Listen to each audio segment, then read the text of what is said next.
សួស្តីបងប្អូនថ្ងៃនេះយើងមកសិក្សាពីការបន្តពូជនិងបង្កើតរុក្ខជាតិដោយឥតភេទដោយការសាកមែកនិងការតដើមដែលស្ថិតនៅក្នុងជំពូក5ជីវវិទ្យាក្នុងវិស័យកសិកម្មមេរៀនទី2ការបង្កាត់តើយើងត្រូវធ្វើដូចម្តេចដើម្បីសាកមែកនិងតដើមរុក្ខជាតិដើម្បីសិក្សាពីវិធានបទនេះយើងត្រូវការសម្ភារៈមួយចំនួនដូចជាកូនស្វាយម៉ៃស្វាយកូនក្រូចដីស្រកៃដូងកន្ត្រៃកាត់មែកឈើកន្ត្រៃកូនកំបិតស្កុតរុំមែកឈើខ្សែចងនិងស្រោមដៃតោះចាប់ដើមយើងទៅផ្សំមែកក្រូចទាំងអស់គ្នាដើម្បីផ្សំមែកក្រូចយើងត្រូវជ្រើសរើសមែកក្រូចដែលមានសុខភាពល្អគ្មានជំងឺបន្ទាប់មកយើងយកកន្ត្រៃកាត់ទីតាំងដែលយើងត្រូវផ្សំដើម្បីសម្អាត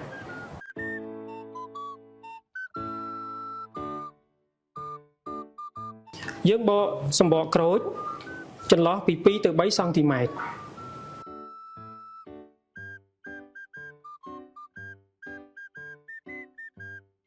បន្ទាប់មកយើងកោស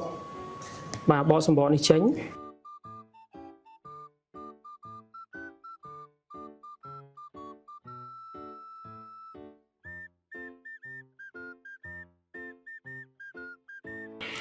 យើងកាត់ស្រកីដូងឲ្យបានខ្លីល្មម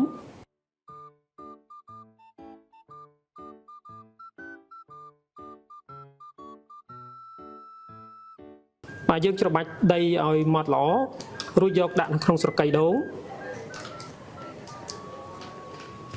យកទៅផ្អោបជាមួយនឹងកន្លែងដែលយើងបាទគីរួចសោះហើយ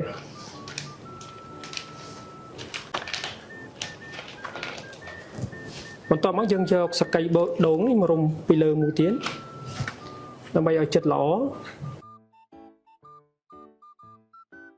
រួចយកខ្សែចងឲ្យបានជិតល្អ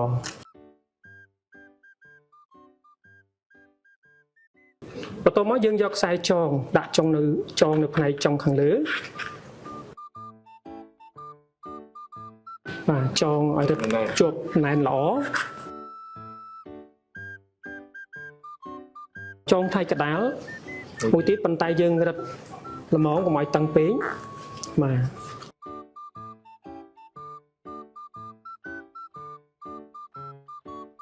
ចុងក្រោយយើងយកទឹកស្រោចឲ្យបានសើមល្អយើងស្រោចទឹកមួយថ្ងៃ2ដងរហូតឬក្រូចដុះចេញក្រៅតោះយើងមកតោះមែកស្វាយវិញម្ដងដំបូងយើងត្រូវជ្រើសរើសមែកស្វាយដែលមានសុខភាពល្អ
ឥឡូវនេះការបង្កើតរុក្ខជាតិដោយឥតភេទការតដើមនិងសាកមែកត្រូវបានបញ្ចប់ហើយ